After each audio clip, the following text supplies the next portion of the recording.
Right sir. ఇదే విషయంపై కల్వేని శంకర్ గారు సిపిఐ రాష్ట్ర కార్యదర్శి వర్గ సభ్యులు ఎవరైతే ఉన్నారో వారు కూడా మనతోటి మాట్లాడడానికి సిద్ధంగా ఉన్నారు. వారి వద్దకు వెళ్దాం. శంకర్ గారు ప్రస్తుతం ఏదైతే సుధాకర్ గారు చెప్పారు, అలాగే గఫూర్ గారు చెప్పారు, వాస్తవానికి సాయుధ పోరాటం ద్వారానే, అంటే తుపాకీ కొట్టడం ద్వారానే రాజ్యాధికారం సాధిస్తా అని ఏదైతే ప్రకటించుకున్న మావోయిస్ట్ పార్టీ ఈరోజు అదే ఆయుధాన్ని పక్కన పెట్టి ఆయుధాన్ని వాడకుండా ఈరోజు చర్చలకు సిద్ధమని చెప్తున్నప్పటికీ సాయుధంగా ఉన్న కేంద్ర బలగాలు వారి మీద ఏకదాడిగా ఫైరింగ్ చేసుకుంటూ వారిని చంపేస్తున్నారు.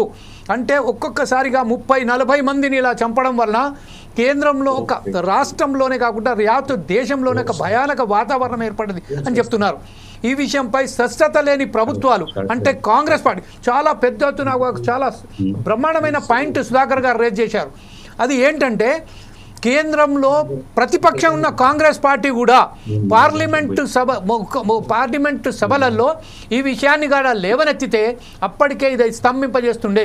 అలాగే ఏదైతే చంద్రబాబు నాయుడు గారు 17కు సంబంధించిన ఎవరైతే పార్లమెంటు సభ్యులు ఉన్నారో ఆ సభ్యులకు సంబంధించిన మద్దతు తెలపకుంటే ఈరోజు అదాని కానీ అని అమిత్ షాకు కానీ లేకుంటే మోడీ గారికి కానీ ఇలాంటి ఇంత పెద్ద వారికి ఒక బలం సమకూర్చున్నట్టు కాకుండా వారు కూడా ఒక ఎప్పుడైతే ఈ ఆపరేషన్ కగార్ అనే విషయంలో కూడా పునరాలోచించే విషయంగా ఉండేటట్టు ఉండే అని చెప్తున్నారు. ఈ విషయంపై మీరేమంటారండి శంకర్ గారు, కలవేని శంకర్ గారు?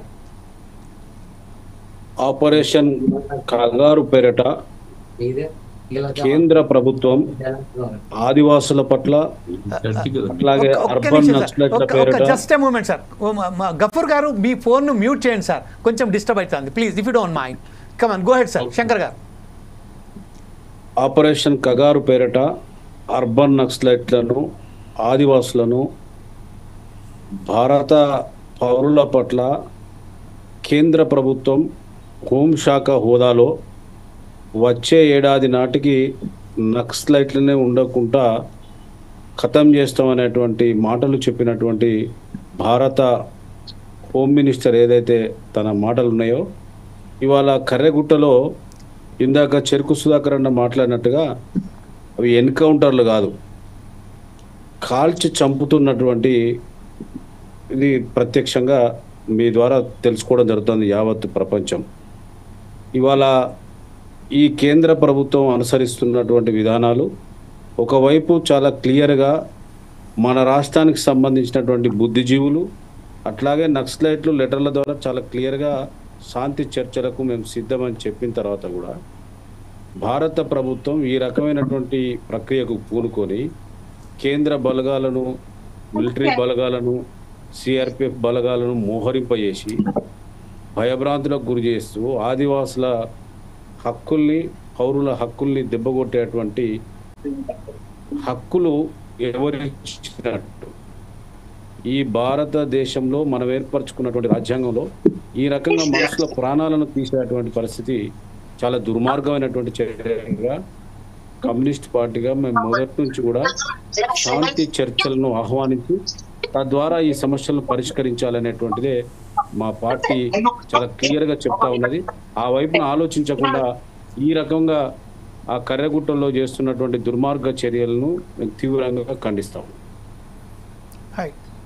ఇదే విషయంపై ఈరోజు సిపిఎం పార్టీకి సంబంధించి సిపిఐ ఏదైతే కార్యవర్గ సభ్యునిగా మీ పార్టీ వైఖరే ఉండబోతుంది సార్. అంటే ప్రస్తుతానికి ఏదైతే మన సుధాకర్ గారు చాలా స్పష్టంగా చెప్పారు, ఒకవేళ కనుక ఇదే ప్రతిపాదనలు గతంలో మనం చేసినట్టయితే వారు ఏదైతే సాయుధ వర్గాలుగా తిరుగుతున్నారో మావోయిస్ట్ పార్టీ కూడా అదే ఇది ఎప్పుడైతే ఈ సూచనలు సలహాలు వాళ్ళు అమలు చేసి ఉంటే, అంటే రాజ్యాధికారాన్ని సాధించడం తుపాకీ కొట్టడం ద్వారా కాదు, ఒక జనజీవన శాంతిలో కలిసి ఒక ప్రజాస్వామికవాదిగా వెళ్తే చాలా బ్రహ్మాండంగా మనం ఒకసారి రాజ్యాన్ని ఉండేవచ్చు అని చెప్తున్నారు. ఈ విషయంపై సిపిఐ పార్టీ ఏమంటారు సార్?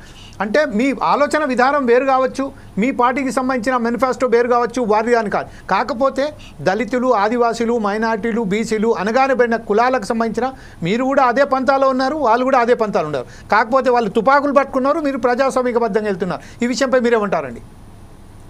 చాలా స్పష్టంగా మా జాతీయ కార్యదర్శి గారు, ఇక్కడ రాష్ట్ర కార్యదర్శి గారు, మా పార్టీ వైఖరి కూడా మావోయిస్టులతో చర్చలు జరపడం ద్వారా శాంతి చర్చల ద్వారా సమస్యను పరిష్కరించుకోవచ్చని చాలా క్లియర్గా చెప్పినాం.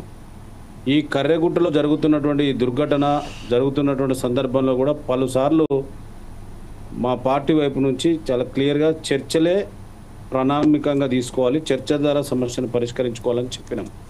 అయినా భారత ప్రభుత్వం వినకుండా హోమ్ మినిస్టరు ఇందాక చెరుకు సుధాకర్ అన్నట్టు ఈ పార్లమెంటరీ సభ్యులు ఏదైతే చంద్రబాబు నాయుడు మద్దతుతో సహకారంతో వారి ప్రభుత్వం ఇలా ఏలుతున్నటువంటి చంద్రబాబు నాయుడు ఆలోచన చేయాలి. ఇప్పటికీ కక్ష సాధింపు చర్య కిందకి వస్తుంది.